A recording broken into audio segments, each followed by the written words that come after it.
surga, kami bersyukur buat pagi ini. Kami tahu kalau bukan topangan anugerah Tuhan, tidak mungkin kami bisa sampai hari ini. Tapi kalau kami sampai hari ini, kami tahu Tuhan punya tujuan bagi hidup kami. Kami lewati berbagai macam musim kehidupan, dan kami boleh tiba sampai hari ini bukan karena kuat dan gagah kami. Kami harus akui itu. Ada banyak hal kami sangat terbatas. Ada banyak hal kami harus akui kami tidak kuat hadapi berbagai macam problema kehidupan. Tapi karena ada Tuhan bersama dengan kami cakap menanggung segala perkara. Terima kasih, kami mau belajar firman Tuhan. Kami buka hati kami karena kami tahu sikap hati yang terbuka adalah kunci untuk kami menerima rahmat dan pertolongan Tuhan. Penggenapan janji Tuhan pasti terjadi dalam hidup kami. Berbicaralah Tuhan, kami siap belajar firman-Mu di dalam dan demi nama Yesus Kristus. Kita yang siap terima firman Tuhan, mari sama-sama katakan amin. Shalom Bapak Ibu. Iya, selamat pagi. Saya baca satu artikel beberapa bulan yang lalu. Tepatnya bulan kemarin, bulan November, itu Korea Selatan, Hong Kong tuh tiba-tiba dilanda satu wabah yang dipenuhi oleh kutu busuk. Dan bulan Desember ini Singapura. Ya, ada satu fenomena yang tidak seperti biasanya. Ya, dan 3 tahun yang lalu kita tiba-tiba dilanda oleh COVID-19.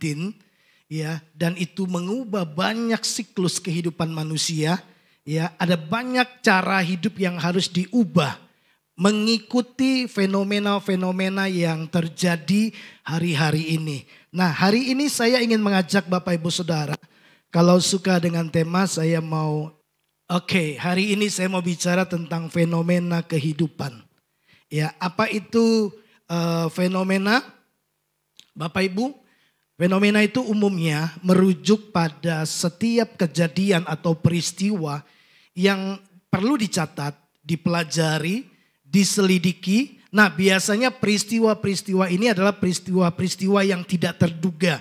Seperti COVID-19, tiba-tiba Singapura itu diserang wabah kutu busuk, Korea Selatan, Hong Kong gitu.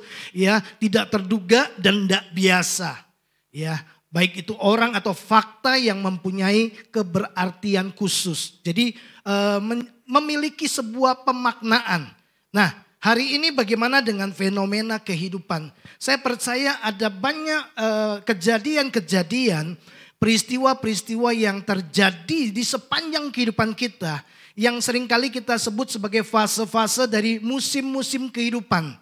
Ya, dan kita terus bergerak dari satu musim kehidupan kepada musim kehidupan yang berikutnya. Nah, fenomena-fenomena yang terjadi dalam hidup kita, peristiwa-peristiwa, kejadian-kejadian itu semua memiliki makna, semua memiliki sebuah pembelajaran yang kemudian membuat kita lebih bijaksana menjalani kehidupan. Amin, Bapak Ibu. Ya, semua pengalaman, semua situasi itu memberi makna dan pembelajaran dalam arti supaya kita jadi lebih dewasa, lebih bijaksana dalam bersikap, dalam menata kehidupan, dalam membuat pilihan dan keputusan dalam hidup kita. Nah, fase-fase seperti ini kita seringkali dengar sebagai musim-musim kehidupan. Nah, Bapak Ibu, mari kita lihat apa yang Mazmur 74 ayat 17 dikatakan engkaulah yang menetapkan segala batas bumi, musim kemarau dan musim hujan, engkaulah yang membuatnya. Pemazmur berkata bahwa Tuhan itu menetapkan batas-batas bumi. Bahkan dia menciptakan, dia menetapkan musim-musim di dalam kehidupan umat manusia. Bukankah Tuhan juga yang menetapkan batas-batas kehidupan kita? Batas usia kita, batas kemampuan kita. Ya, Tuhan juga yang menetapkan musim-musim di dalam kehidupan setiap kita. Nah, Bapak Ibu coba renungkan sejenak bahwa hidup kita itu adalah sebuah perjalanan waktu ya, yang menempuh berbagai macam musim kehidupan. Setuju? Ya, dan setiap musim adalah musim yang baru karena kita nggak pernah tahu apa yang akan terjadi di musim yang kita baru masuk ini. Ya, nanti sebentar lagi kita akan tinggalkan tahun 2023, lalu kita masuk di tahun 2024 dan tidak ada seorang pun tahu apa yang akan terjadi di tahun 2024. Sebentar lagi kita mau pilpres. Kita juga nggak tahu siapa nanti paslon yang akan menjadi presiden yang terpilih. Tidak ada satu orang pun yang tahu. Keluar dari tempat ini kita juga nggak tahu apa yang kita akan hadapi, siapa yang akan menjumpai kita, masalah apa yang bisa timbul, keputusan apa yang kita buat dan berefek positif atau negatif. Tidak ada satupun di antara kita yang tahu. Nah, Bapak Ibu yang dikasih oleh Tuhan, di dalam kehidupan kita akan selalu temukan begini, musim selalu berganti. Betul? Ya. Di dalam kehidupan kita banyak fenomena-fenomena, banyak peristiwa-peristiwa yang kadang-kadang datang lalu kemudian harus mengubah rencana kita. Harus mengubah gaya hidup kita. Ya, nah ada musim-musim yang kemudian dapat ditebak, dapat diprediksi. Ya, tapi ada musim-musim juga yang tidak dapat kita prediksi. Ya, seperti fenomena-fenomena yang tidak biasa. Ya, yang tidak lazim kemudian bisa datang dalam kehidupan kita. Nah, coba Bapak Ibu lihat, ya, kita lihat bahwa setiap kita pasti mengalami fase-fase kehidupan seperti ini. Lahir sebagai seorang bayi, kemudian kita bertumbuh menjadi anak kecil, kekanak-kanakan, bertumbuh dewasa, kemudian menikah, setelah menikah punya anak jadi orang tua, setelah punya anak membesarkan anak, kemudian kita punya menantu, punya cucu, lalu jadi kakek nenek, lalu kita berpulang. Dan semua musim-musim dan fase-fase kehidupan ini semua orang melaluinya. Paulus berkata, waktu aku kanak-kanak, aku berpikir seperti kanak-kanak. Aku hidupnya layaknya seperti musim anak-anak di mana hidup berfokus pada diri sendiri. Tapi berbeda waktu kemudian aku menjadi dewasa. Kita masuk pada satu musim dan fase kehidupan yang berbeda. Di mana kita kemudian mengambil sebuah tanggung jawab. Kemarin saya menghadiri sebuah pernikahan. Dan kemudian dalam pernikahan itu kita lihat seorang laki-laki dan wanita menikah. Dia masuk dalam fase pernikahan. Tapi kemudian selama dia menjalani fase pernikahan, dia akan menemukan hal-hal yang berbeda yang dia temukan waktu dia masih single. Nanti berubah lagi musim kehidupan ketika sudah mulai punya anak. Begitu ya Johan ya. Tidur agak terganggu, ya, harus ngurus anak, ya, harus memikirkan biaya susu dan lainnya. Nanti berubah lagi musim dan cara hidup kita ketika kita sudah mulai punya mantu, punya cucu, dan begitulah seterusnya, ya. Tapi itu semua musim-musim yang kita bisa prediksi. Kira-kira kita bisa atur, kita bisa membuat persiapan. Sekalipun persiapan-persiapan yang kita buat Bapak Ibu, ya, sesempurna apapun kadang-kadang tidak seperti yang kita rancangkan. Ya, banyak orang berkata, aku mau tahun depan beli rumah. Aku mau tahun depan menikah. Aku mau. Alkitab berkata bahwa hati manusia memikirkan jalannya. Tetapi Tuhanlah yang menentukan arah langkahnya. Bapak Ibu perhatikan ini. Kadang-kadang ada musim-musim kehidupan yang datang dan itu tidak terduga di dalam kehidupan kita. Dan itu bisa jadi sebuah kejutan yang mengejutkan kita. Saya kasih contoh. Misalkan tiba-tiba kita divonis dokter. Kita terkena cancer. Ya. Itu berita yang mengejutkan. Kemudian kita masuk dalam sebuah periode waktu. Cara hidup yang kemudian yang harus mengubah rencana kita. Bisa jadi saya punya rencana saya mau pergi ke luar negeri. Tapi tiba-tiba kondisi badan kita rasa tidak enak. Waktu check up, ternyata kita mengidap kanker.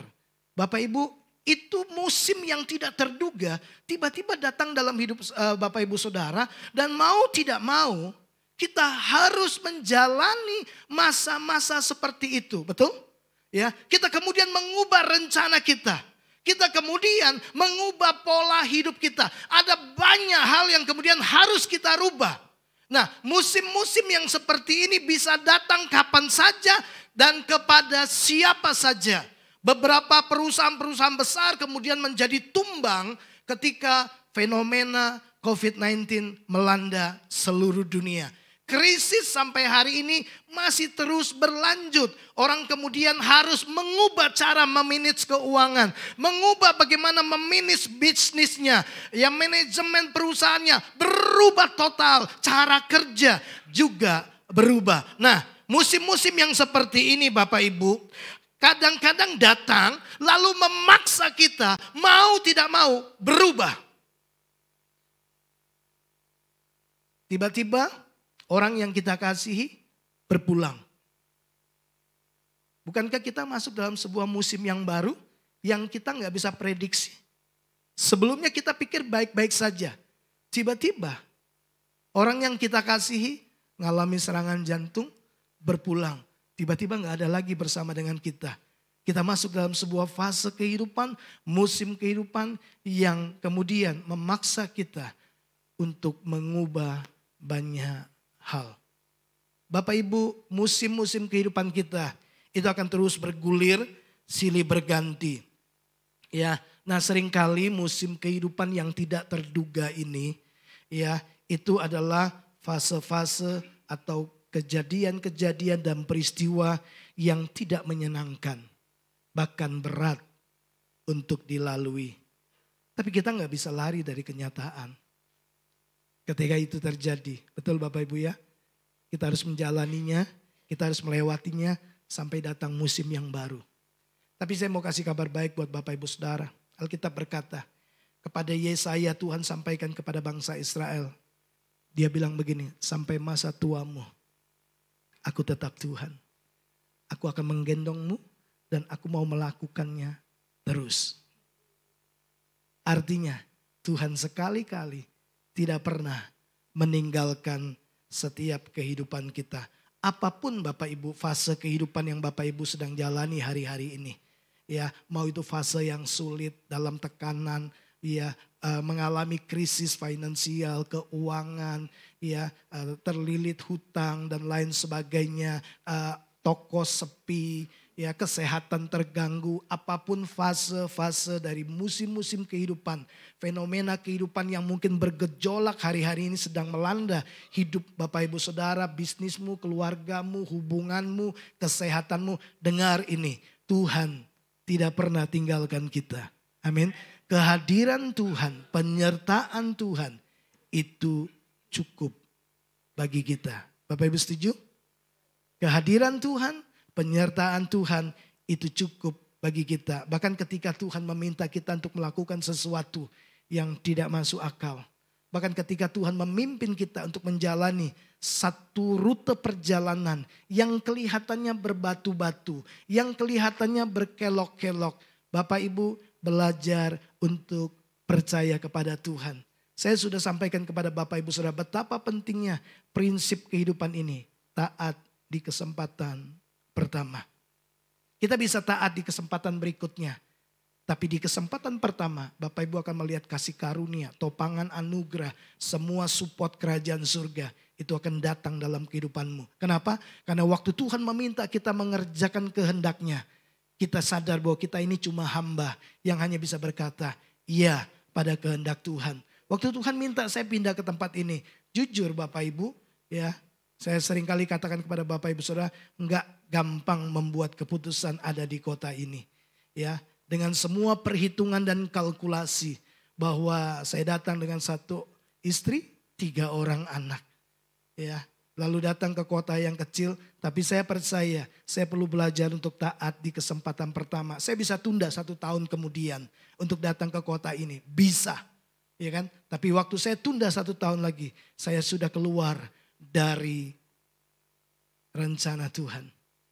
Kalau saya datang 1 tahun kemudian, saya percaya cerita di kota ini akan jadi berbeda. Bapak Ibu, saya mendorong Bapak Ibu Saudara untuk belajar taat di kesempatan pertama. Bapak Ibu akan lihat semua fasilitas, semua support dari kerajaan surga yang tidak pernah Bapak Ibu lihat, tidak pernah Bapak Ibu dengar, tidak pernah muncul dalam hatimu. Alkitab berkata, Tuhan sudah menyediakannya bagi setiap kita. Sebagai orang tua saja, begitu istri kita mengandung, kita sudah membuat persiapan sebelum anak itu lahir.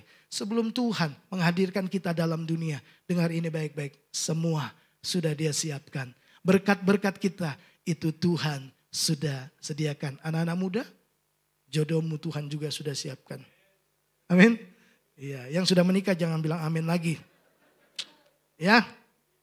Nah, Bapak Ibu, kehadiran Tuhan itu cukup buat kita. Ya. Kadang-kadang kita pikir bahwa uang banyak itu cukup buat kita. Ada banyak orang-orang yang bergelimpangan dengan harta, tapi kekurangan damai sejahtera. Ada hubungan yang tidak harmonis, ada kesehatan yang terganggu. Tapi apapun situasinya, saya mau beritahu, Bapak Ibu, Tuhan selalu ada di setiap musim kehidupan kita. Dia selalu ada. Nah, saya coba membaca Alkitab, melihat beberapa peristiwa, dan hari ini saya mau sodorkan peristiwa yang dicatat di dalam Alkitab. Kita akan menyoroti bangsa Israel. Nah, Bapak Ibu tahu bahwa bangsa Israel itu lahir ya dari keturunan Yakub. Jadi Yakub kemudian setelah menipu Esau, dia tinggalkan kampung halamannya, ya. Dia tinggalkan karena Esau mau membunuh dia. Dalam perjalanannya, dia kemudian di Betel dia tidur, lalu dia melihat dalam mimpinya malaikat turun naik gitu. Lalu dia berkata, aku tidak sadar kalau ternyata di sini ada Tuhan. Bapak Ibu, kadang-kadang di musim-musim kehidupan kita, ya, kita seringkali juga lupa kalau Tuhan itu beserta dengan kita. Kita hanya fokus pada kesulitannya. Kita hanya fokus pada masalah kita. Kita hanya fokus pada kelemahan dan ketidakberdayaan kita. Kita lupa bahwa Tuhan ada bersama dengan kita. Sebentar lagi bulan ini seluruh orang Kristen merayakan hari Natal. Kristus Tuhan sudah lahir di kota Daud. Dan dia diberi nama Immanuel. Allah beserta dengan kita. Amin. Jadi Tuhan tuh tidak pernah meninggalkan kita. Kita yang sering kali meninggalkan Tuhan. Tuhan selalu ada bersama dengan kita. Cuma kita tidak sadar saja bahwa Tuhan bersama dengan kita. Nah, kemudian setelah Yakub meninggalkan tempat itu. Lalu kita tahu dia menikah dengan anaknya Laban. Setelah kemudian dia bertambah-tambah besar, bertambah-tambah diberkati Tuhan. Tuhan bilang gini, Yakub, kau harus kembali ke tanah yang Tuhan sudah sediakan. Waktu dia berjanji kepada Abraham. Waktu dia mau pulang. Dia tahu dia harus bertemu dengan kakaknya Esau. Ketika dia menyeberangkan semua anak dan istrinya. Di satu tempat dia kemudian bergulat dengan Tuhan. Disitulah kemudian dia minta Tuhan berkati dia. Lalu Tuhan berkata, siapa namamu? Yakub. Tuhan bilang, mulai sekarang namamu bukan lagi Yakub, Israel. Dia masuk dalam satu fase musim yang baru. Ya, malaikat pukul kakinya, kemudian dia mulai jalannya agak terseok-seok. Ya, cara hidupnya, jalan hidupnya sudah mulai berubah. Nah, Bapak Ibu, singkat cerita. Kita tahu kemudian Israel pindah ke Mesir pada zaman Yusuf. Waktu di zaman Yusuf memimpin bangsa Mesir, ya, dan Israel ditaruh di tanah Goshen. Mereka selama masa kepemimpinan Yusuf, mereka mendapatkan semua fasilitas. Mereka terpelihara dengan baik karena Firaun sangat menghormati Yusuf yang penuh dengan roh Tuhan. Nah, kita tahu semua mereka terpenuhi. Tiba-tiba Bapak Ibu, dari generasi ke generasi lahirlah pemimpin yang tidak lagi mengingat siapa Yusuf. Dan sebagai akibatnya Israel kemudian diperbudak. Kita tahu itu. Ya. Dari kehidupan yang penuh dengan fasilitas, kebutuhan yang selalu tercukupi, bahkan berkelimpahan, tiba-tiba mereka menjadi budak yang tidak punya hak, yang hanya bisa bekerja dan makan seadanya. Musim berganti dalam hidup mereka. Waktu mereka menderita, tiba-tiba bagi Bapak Ibu masuk lagi dalam satu fase dan musim yang baru. Tiba-tiba datang Musa yang memberikan sebuah janji bahwa Tuhan mau membawa mereka keluar dari perbudakan. Secercah harapan muncul. Waktu mereka mengikuti pimpinan Musa, tiba-tiba mereka juga masuk di padang gurun Bapak Ibu. Ya, lewati jalan berputar. Kita lihat ada banyak kejadian-kejadian yang tidak bisa tertebak oleh mereka. Tapi yang saya mau beritahu, di setiap fase-fase itu Tuhan selalu ada bersama dengan mereka. Mari saya tunjukkan kepada Bapak Ibu Saudara. Yang pertama, kita lihat ini Yusuf. Di dalam Kejadian 45 ayat yang kelima.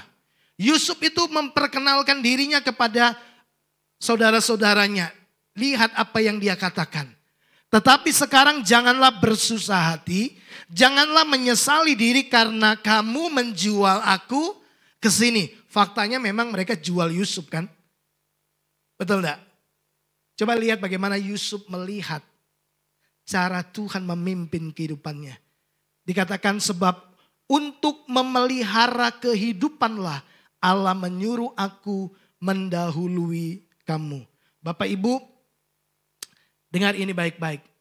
Ya, kisah tentang Yusuf, keberadaan Yusuf di Mesir itu merupakan rencana keterlibatan Tuhan untuk memelihara bangsa Israel. Yusuf sadar, dia berkata, sebenarnya bukan kamu jual aku, tapi Tuhan utus aku ke sini untuk memelihara satu bangsa. Kita lihat Tuhan hadir untuk merencanakan penyediaan dan pemeliharaan di dalam kehidupan Yusuf. Kita tahu 10 tulah. Ya, 10 tulah ini kemudian menjadi bukti bagaimana Tuhan mendemonstrasikan kuasanya untuk membebaskan umatnya. Tuhan ada di dalam musim-musim kehidupan bangsa Israel. Bapak Ibu, di tanah Goshen kita tahu bahwa semua tulah ini datang ke Mesir, tapi tidak ada yang sampai di tanah Goshen. Mulai dari tulah pertama air menjadi darah sampai kematian anak sulung, tanah Goshen baik-baik saja. Apa yang kita bisa lihat dari situ?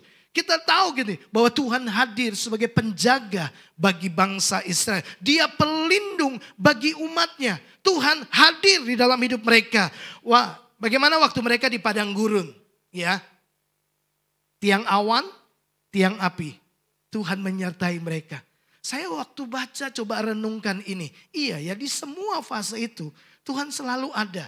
Di sepanjang padang gurun, Tuhan itu menyatakan Allah penyedia. Dia kasih mana, gunung batu yang mengeluarkan air. Dia kasih burung puyuh. Ya, dia menjadi penyedia, menjadi support system dalam kehidupan bangsa Israel. Tuhan itu selalu ada, dan selalu hadir. Itulah yang kemudian yang kita lihat dalam kehidupan kita juga.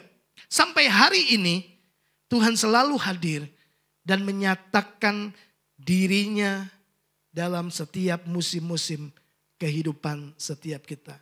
Kalau saya merenungkan kembali perjalanan hidup saya, di setiap titik musim-musim berganti, saya tahu ada tangan Tuhan yang bekerja. Sekalipun tidak terlihat, saya tahu ya Tuhan itu merencanakan masa depan yang penuh harapan. Bagian saya hanya mempercayai dia. Sekalipun tidak masuk dalam logika saya.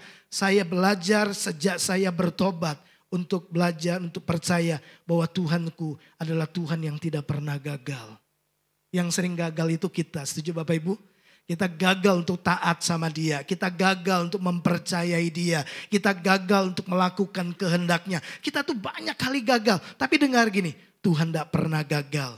Ya, dan Tuhan tidak pernah salah waktu dia memimpin kita. Sekalipun harus melewati padang gurun. Tapi di padang gurun pun Tuhan ada kan. Bapak Ibu, masa-masa pandemi Tuhan ada kan. Makan, minum, pakai Tuhan sediakan. Amin. Nah, terlampau banyak buktilah kalau Bapak Ibu coba renungkan. Dari masa ke masa, dari musim ke musim, ya Tuhan selalu hadir dalam setiap kehidupan kita. Yang saya ingin sodorkan kepada Bapak Ibu Saudara adalah dalam semua hal yang Tuhan kerjakan. Lihatlah, saya suka dengan apa yang Salomo tuliskan. Bapak Ibu, kita seringkali baca ayat ini. Ya, segala sesuatu indah pada waktunya. Betul? Ia menjadikan segala sesuatu indah pada waktunya. Setuju gak Bapak Ibu kalau dikatakan Allah mendatangkan keindahan di setiap masa kehidupan kita, di setiap musim kehidupan kita? Ya. Setuju? Ya, coba lihat apa yang Salomo tulis ini. Akhir suatu hal lebih baik daripada awalnya. Awal kita masuk, awal kita menjalani masa-masa tekanan, kesulitan, memang tidak gampang Bapak Ibu. Saya harus akui, tidak mudah. Kita nggak bisa melihat ke depan, gitu, ya. Sehingga apa yang membuat kemudian kita banyak kali protes sama Tuhan? Apa yang membuat seringkali kita bersungut-sungut kepada Tuhan? Apa yang membuat seringkali kita mengeluh? Karena apa? Karena fokus kita adalah kepada hasilnya. Kita mau cepat semuanya berubah. Kita mau cepat semuanya menjadi seperti yang kita mau, yang kita rencanakan. Kita itu fokus pada hasil. Sementara Tuhan, dia sudah tahu hasilnya. Dia fokus pada prosesnya. Kita gak suka prosesnya. Kita lebih suka hasilnya. Tuhan suka prosesnya. Karena dia sudah tahu hasil akhirnya. Ya, proses tidak pernah mengkhianati hasil. Bapak Ibu, semakin bagus prosesnya, semakin baik hasilnya. Oke, setuju ya Bapak Ibu ya? Nah, akhir dari segala hal itu lebih baik daripada awalnya. Nah, coba kita lihat Bapak Ibu, sepanjang perjalanan dan pergumulan bangsa Israel 40 tahun lebih di padang gurun. Ya, akhirnya, ya kan gitu. Akhirnya mereka sampai ke tanah perjanjian. Betul? Setelah dijual sebagai budak, dimasukkan ke dalam penjara, akhirnya Yusuf menjadi pemimpin di tanah Mesir. Kan gitu, akhirnya. Setelah kemudian Ayub kehilangan semuanya. Kehilangan 10 anaknya, kehilangan semua harta bendanya, kehilangan istrinya juga yang meninggalkan dia. Dia kehilangan semuanya. Akhirnya dia mendapatkan kembali bahkan 2 kali lipat. Semua harta bendanya dikembalikan Tuhan. Akhirnya. Nah Bapak Ibu, kita lihat semua. Ya, mau Abraham, mau Daud, mau Nuh, orang-orang beriman. Akhirnya mereka menyelesaikan semua panggilan Tuhan dalam hidup mereka. Dan mereka berjalan bersama dengan Tuhan dari musim kehidupan kepada musim kehidupan yang selanjutnya. Saya tidak tahu apa yang Bapak Ibu sedang jalani hari-hari ini. Tapi percayalah, akhir dari segala sesuatu itu pasti lebih baik daripada awalnya. Karena Tuhan telah menetapkan di ujung perjalanan kita. Kita bukan korban dari semua masalah. Kita pemenangnya. Amin. Kita lebih dari pemenang. Waktu saya dapat janji Tuhan, saya sudah menetapkan hati saya. Pokoknya kalau Tuhan bilang iya, saya bilang iya. Kalau Tuhan bilang tidak, saya bilang tidak. Sudah, itu saja. Kenapa? Karena saya nggak tahu hari depan. Tapi Tuhan tahu hari depan. Saya kadang-kadang cuma tahu masa lalu saya. Saya nggak tahu hari depan saya. Iblis tahu masa lalu saya. Itu sebabnya iblis selalu bicara tentang masa lalu. Kamu tuh dulu brengsek, kamu tuh dulu utang gak bayar, kamu tuh dulu. Karena dia cuma tahu masa lalu kita. Dia nggak tahu masa depan kita. Bahwa kita adalah orang-orang yang lebih daripada pemenang. Amin. Bahwa kita terjamin di dalam Tuhan. Nah, Tuhan itu sudah melupakan masa lalu kita. Setuju? Ya. Dia berkata dia menghapus dosa kita, membuang dosa kita sejauh timur dari barat. Dia melupakan semua dosa dan kesalahan kita. Dia sudah ampuni. Dia tidak ungkit-ungkit lagi. Dia tidak ingat-ingat lagi. Lupakan yang lalu. Arahkan pandangan kita ke depan. Makanya Tuhan selalu bicara tentang masa depan. Karena dia sudah melupakan masa lalu kita. Jadi kalau Bapak Ibu di dalam pikiranmu selalu kau dengar tentang masa lalumu. Percayalah itu bukan dari Tuhan. Itu dari iblis. Ya, Tuhan bicara tentang masa depan. Amin. Dia mau memberikan kita hari depan yang penuh harapan, bukan sebagian, penuh. Ya, mau kita di kota kecil, mau bisnis kecil, mau jadi orang kecil, mau modal kecil, kalau kita di jalan Tuhan, percayalah, yang kecil-kecil itu kalau ditaruh di tangan Tuhan akan jadi besar. Amin. 5 roti dan 2 ikan itu makanan anak kecil, tapi waktu disentuh oleh tangan Tuhan, 5.000 orang itu masih lebih. Mereka udah kenyang, masih lebih. Bapak Ibu, lihatlah yang kecil bukan berarti tidak punya arti. Seringkali kita anggap satu, apalah artinya satu. Ya kan, satu, Bapak Ibu dengar, satu itu bukan nol. Satu itu tidak kosong. Satu itu sesuatu yang kalau kita serahkan kepada Tuhan, itu bisa jadi berkelimpahan. Persoalannya gini, apakah kita berani mempercayai Tuhan untuk semua hal yang Tuhan sudah beri dalam hidup kita? Kita lebih sadar berkat orang lain daripada berkat yang Tuhan beri buat kita. Percayalah Bapak Ibu, Tuhan sudah takar berkat kita masing-masing. Amin. Ya. Beberapa kali saya berharap saya itu bisa mendapatkan keuntungan yang luar biasa. Ya, peluang sudah di depan mata sepertinya waduh. Ya, saya ingat waktu saya di Rembang, teman saya dari Kalimantan telepon saya, bisa enggak carikan saya gamping kapur. Nah, kebetulan di Lasem itu banyak gunung gamping. Saya itu berhari-hari ketemu sama pengelolanya, kemudian nego harga bla bla bla bla, kemudian lihat pelabuhan, cari kontak kalau Kalimantan bilang itu ponton. Ya, tongkang untuk bisa muat nanti bisa kirim ke Kalimantan. Udah ngobrol sana sini ya. Udah teman saya kerja sama perusahaan Cina. Tiba-tiba Bapak Ibu semua saya sudah bayangkan ada 1 kali kirim paling tidak berapa ratus juta masuk gitu kan. Sekali kirim.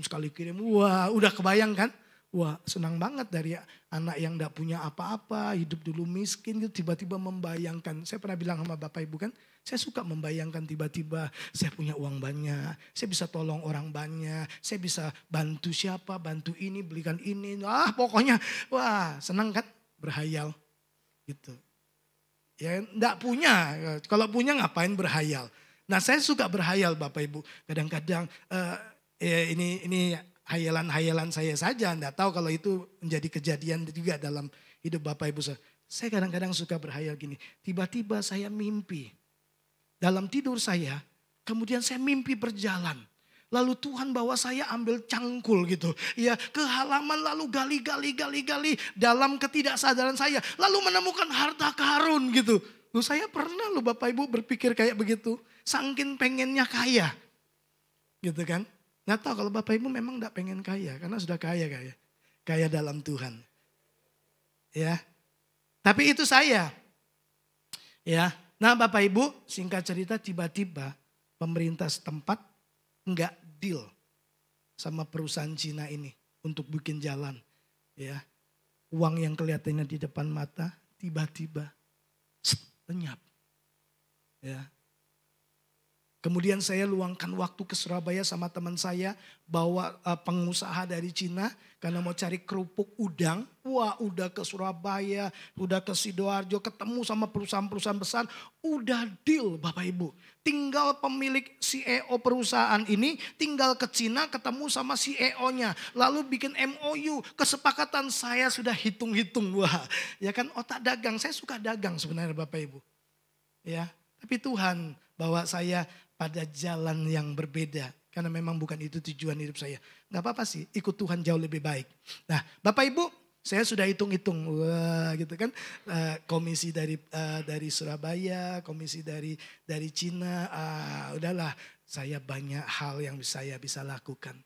Tiba-tiba Bapak Ibu gak jadi berangkat karena Cina kemudian pandemi. COVID-19 duluan. Hilang lagi semua mimpi saya.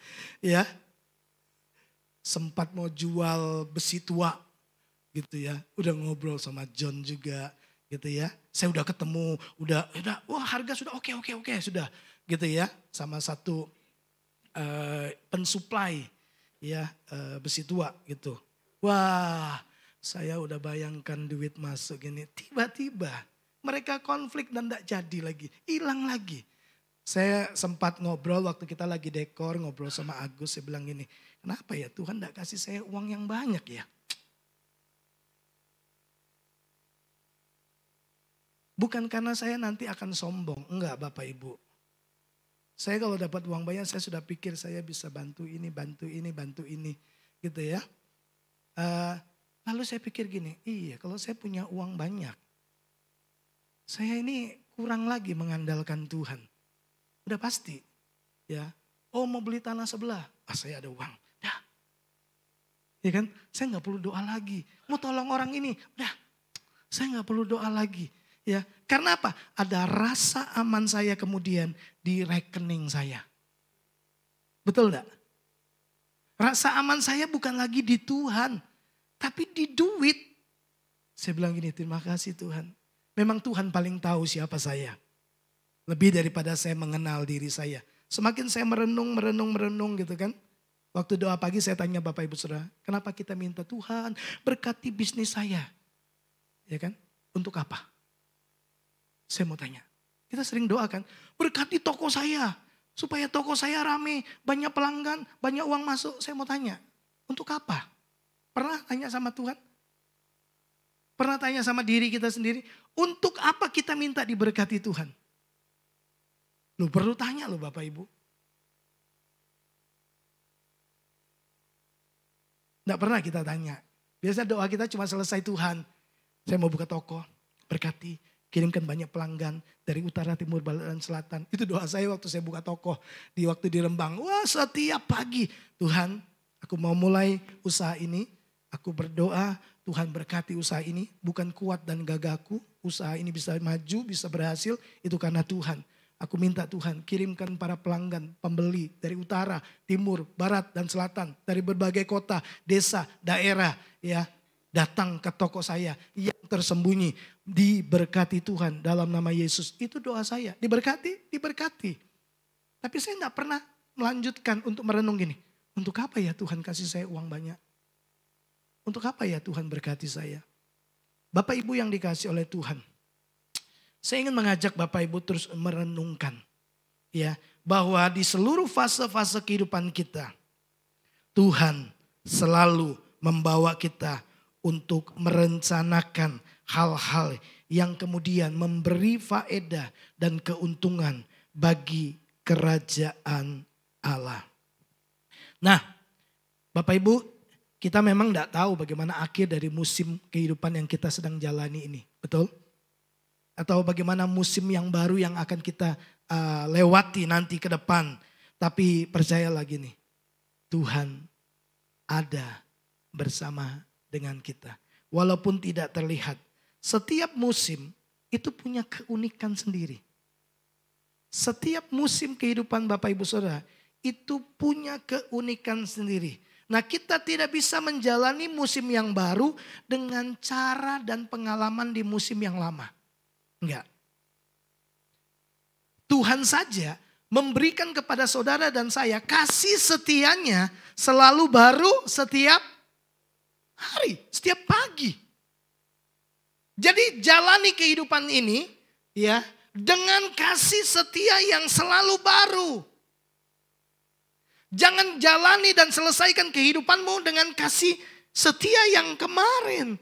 Karena setiap hari ada anugerah yang baru. Ada penyertaan Tuhan yang baru. Ada cara Tuhan yang baru. Ada pola yang baru. Yang Tuhan mau tujuannya supaya begini. Saudara belajar bergantung kepada Tuhan. Nah kita biasanya dalam kasus-kasus yang sama. Cara mengerjakan bisnis. Karena kita udah terbiasa, udah punya pengalaman. Kita nggak tanya Tuhan lagi. Oh masalah ini saya ngerti. Menyelesaikannya begini. Kita mulai andalkan pengalaman kita. Kita coba pakai cara kita. Kita pakai strategi kita. Kita pikir kita lebih berhikmat daripada Tuhan. Daud berkata Tuhan menetapkan langkah-langkah orang benar. Setiap langkah Tuhan mau pimpin kita. Bapak Ibu yang dikasihi oleh Tuhan, saya berharap Bapak Ibu sebelum kita tinggalkan tahun 2023.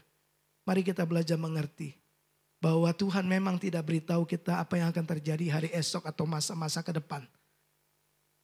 Tujuannya apa? Supaya kita bergantung sama Dia tiap hari. Jangan cari Tuhan waktu kita punya masalah saja. Tiap hari. Karena Tuhan tahu apa yang akan terjadi hari esok. Tuhan tahu apa yang akan terjadi kemudian beberapa hari kemudian. Bahkan beberapa menit kemudian. Dia tahu. Kalau Dia tahu dan kita tidak tahu. Kenapa kita tidak bergantung sama Dia saja? Iya kan? Satu, Dia tahu. Yang kedua, Dia mampu, Dia berkuasa. Yang ketiga, Dia punya rencana yang jauh lebih baik daripada rencana kita. Logikanya kan lebih aman kalau bergantung sama Tuhan. Betul enggak Bapak Ibu? Logikanya kan lebih aman ikuti rencana Tuhan. Disitulah persoalan kita. Kita merasa rencana kita jauh lebih baik. Kita merasa jalan kita lebih bisa diandalkan. Ada jalan yang disangka orang lurus, tapi ujungnya menuju maut. Kitab Amsal berkata, Tuhan meluruskan jalan kita. Berarti jalan kita tuh kadang-kadang berkelok-kelok. Andalkan Tuhan. Dia suka diandalkan. Nah Bapak Ibu, kalau kita masuk dalam musim yang berbeda seperti yang kita harapkan. Itu berarti kita harus mengubah apa yang harus kita ubah. Karena setiap musim yang tidak terduga selalu mendesak kita, memaksa kita untuk berubah dari cara hidup yang selama ini kita sudah jalani. Dan Tuhan mau kita berubah. Tuhan mau kita mengenal Dia lebih dalam, lebih dekat, lebih intim. Dan memang Bapak Ibu, padang gurun adalah tempat yang paling bagus untuk melatih kita. Harus diakui, padang gurunlah yang akan menunjukkan kualitas manusia batinia kita. Padang gurunlah yang akan mengungkapkan iman dan keyakinan kita yang sesungguhnya. Padang gurun itu tempatnya. Lihatlah Israel di padang gurun kelihatan keras kepala, suka bersungut-sungut. Bayangkan Bapak Ibu, tiap hari lihat mujizat, ada mana turun dari surga tiap hari, ya. Belum lagi mereka lihat tiang api setiap hari, ya. Itu membuat bangsa-bangsa lain menjadi gentar, tapi bagi mereka itu hal yang biasa. Berkat yang kita terima tiap hari, itu jadi biasa kan buat kita. Halo, waktu pertama kali kita buka toko, wah toko rame, bersyukur kan? Besoknya, 3 bulan kemudian, masih ada rasa syukur yang sama seperti di hari pertama. Waktu menikah, wah bersyukur, akhirnya aku dapatkan idaman hatiku. Ya kan? Kita bersyukur untuk pasangan kita. Nah setelah tahun, 1 tahun, 2 tahun, masihkah kita mensyukuri apa yang pernah kita syukuri sebelumnya? Kita kadang-kadang lupa. Malah kita bilang syukur. Kok begitu pasangan kita mengalami keadaan yang tidak menyenangkan kan. Bukan bersyukur tapi syukur. Ya Fandi ya. Disyukuri. Mereka ini pasangan baru, jadi saya senang melihat mereka. Masih di awan-awan sih. Nah, Bapak Ibu, kadang-kadang cara pandang kita harus berubah. Ya, mengelola keuangan harus berubah. Memanage bisnis kita juga harus berubah. Semua fase-fase itu selalu melatih kita. Mari jalani dengan sebuah keyakinan bahwa kehadiran Tuhan itu cukup buat kita. Itu akan melatih otot-otot imanmu jadi lebih kuat. Itu membuat hatimu lebih murni. Ya, musim-musim yang tidak terduga itu bagus. Ya, kemudian cara berpikir kita diperbaharui, pengenalan kita akan Tuhan semakin lebih dalam lagi. Nah, dan yang paling penting adalah kebergantungan kita kepada Tuhan akan jauh lebih baik waktu kita masuk dalam musim-musim yang tidak terduga. Apa yang saya ingin coba sampaikan kepada Bapak Ibu Saudara hari ini. Ada musim yang kita bisa tebak, tapi ada musim-musim yang tidak terduga bisa datang dalam hidupmu. Orang tua kita dipanggil Tuhan, bisnis sepi, kesehatan terganggu, ya, apapun. Itu bisa datang tiba-tiba. Dan itu tidak enak untuk dijalani. Tapi tetap harus dijalani. Harus menjalani sampai kemudian kita masuk di musim yang berikutnya. Di musim yang baru itu pun kita nggak tahu apa yang akan terjadi di hari depan. Saya nggak tahu apa yang akan kita hadapi di tahun 2024. Nggak tahu. Ya, kita nggak tahu siapa pemimpinnya. Kita nggak tahu siapa pemimpin berikutnya lagi. Siapa pemimpin berikutnya lagi. Tapi perhatikan Alkitab. Bahwa kita sedang bergerak kepada dunia yang sedang semakin bertambah jahat. Alkitab berkata bahwa kita akan masuk dalam masa aniaya. Kita sedang bergerak ke sana. Bukan menjauhinya. Itu sebabnya. Mari mendekat kepada Tuhan. Andalkan Tuhan. Rasa aman kita itu jangan taruh di harta. Jangan taruh di kekuatan kita, di bisnis kita. Rasa aman kita itu harus di Tuhan. Amin. Ya, karena Tuhanlah yang sanggup mengubah semuanya menjadi indah pada waktunya. Saya berharap di setiap musim kita ada di waktunya Tuhan. Dan waktu Tuhan itu adalah waktu yang terbaik. Segala sesuatu akan indah pada waktunya. Kalau belum indah, itu berarti memang belum waktunya. Karena Tuhan sedang bekerja. Ya. Tahu apa Paulus bilang? Sekarang aku tahu. Tuhan turut bekerja dalam segala hal dong. Bukan cuma satu hal. Segala hal. Segala musim kehidupan kita. Untuk mendatangkan hari ini kalau belum terlihat baik, percayalah Tuhan sedang bekerja dalam hidup kita. Pada akhirnya semuanya akan baik-baik saja. Pada akhirnya semuanya akan indah. Akhir dari segala hal lebih baik daripada sebelumnya. Mari kita datang kepada Tuhan. Yuk bangkit berdiri.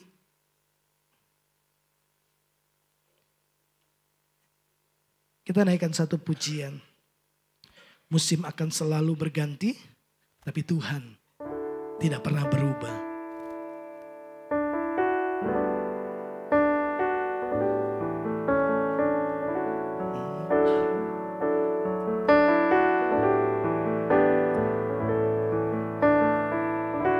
Musim akan selalu berganti, kasih Tuhan.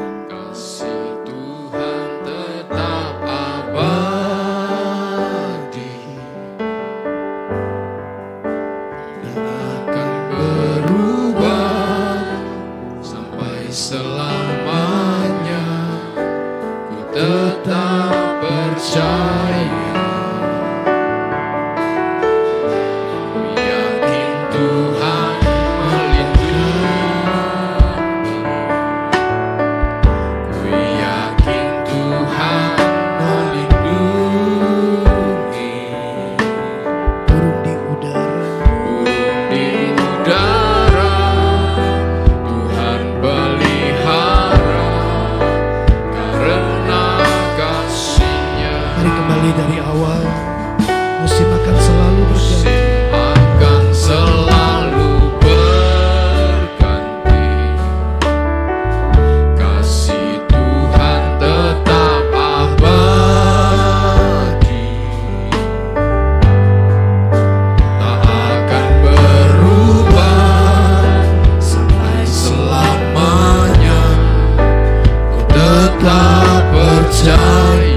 Ku yakin Tuhan memberkati.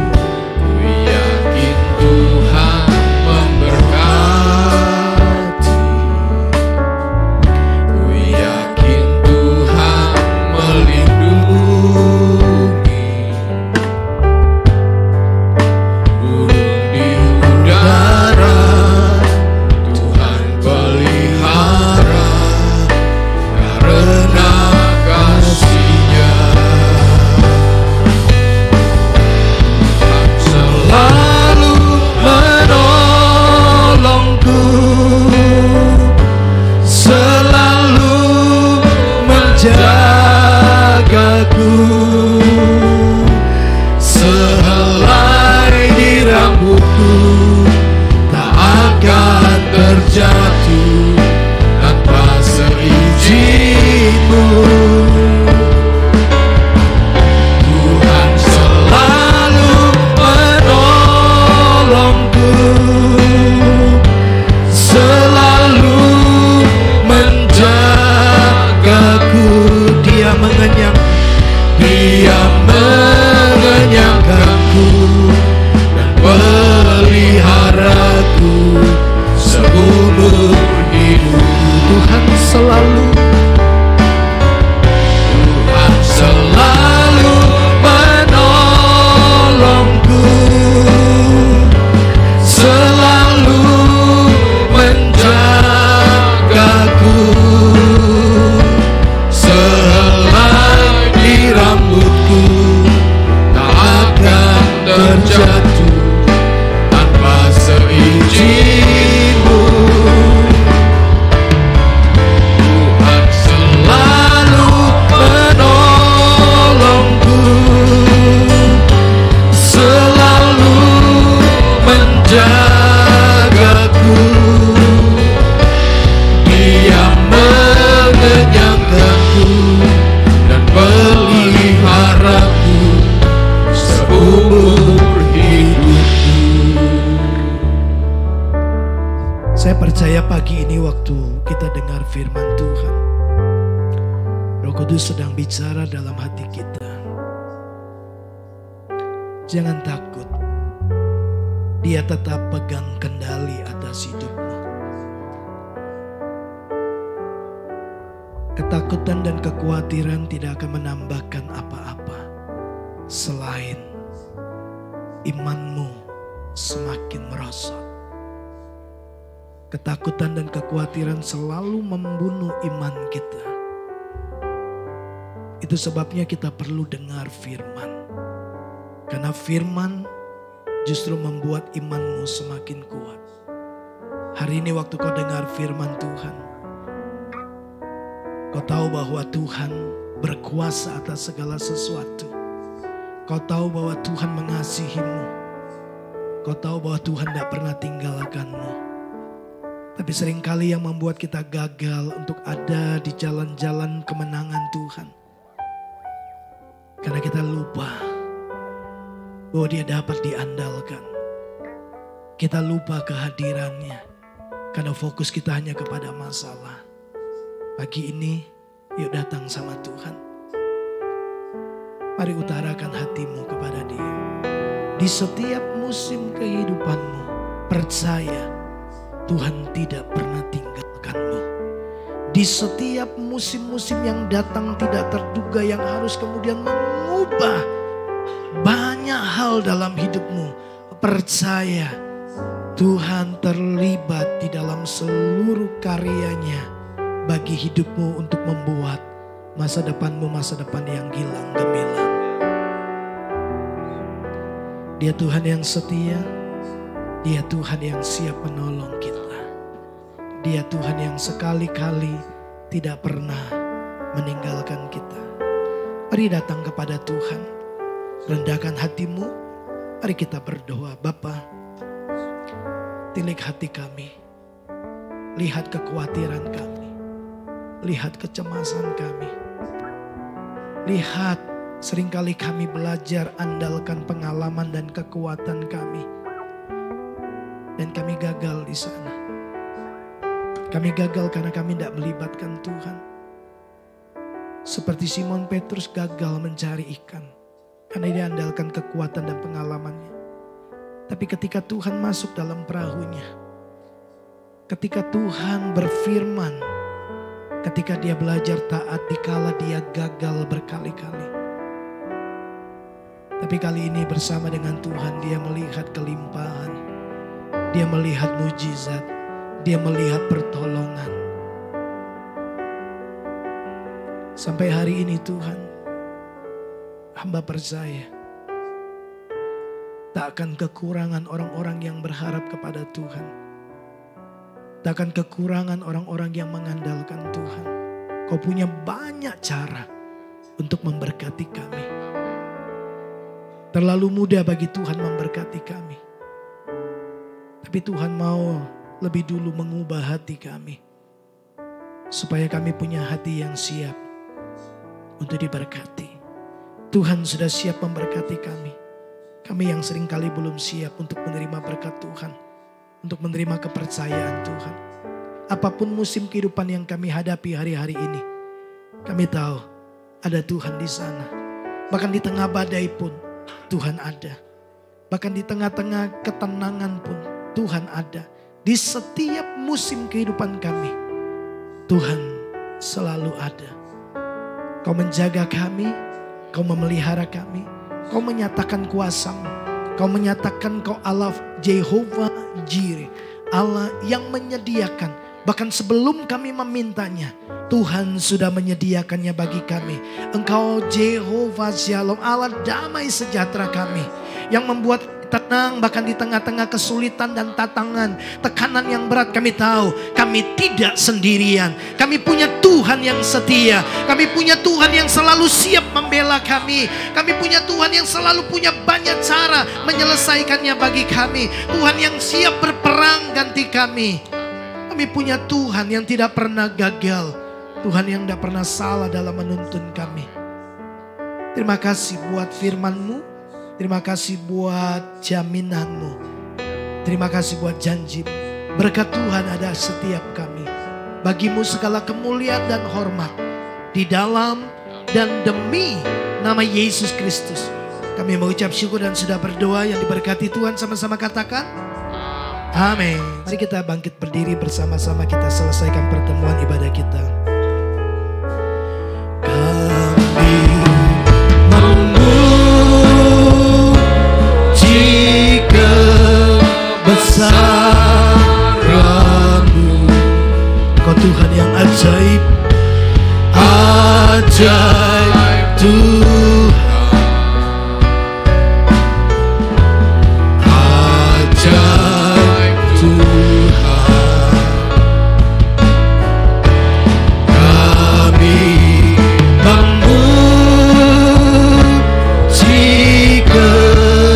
Kebesaran-Mu, ajaib Tuhan,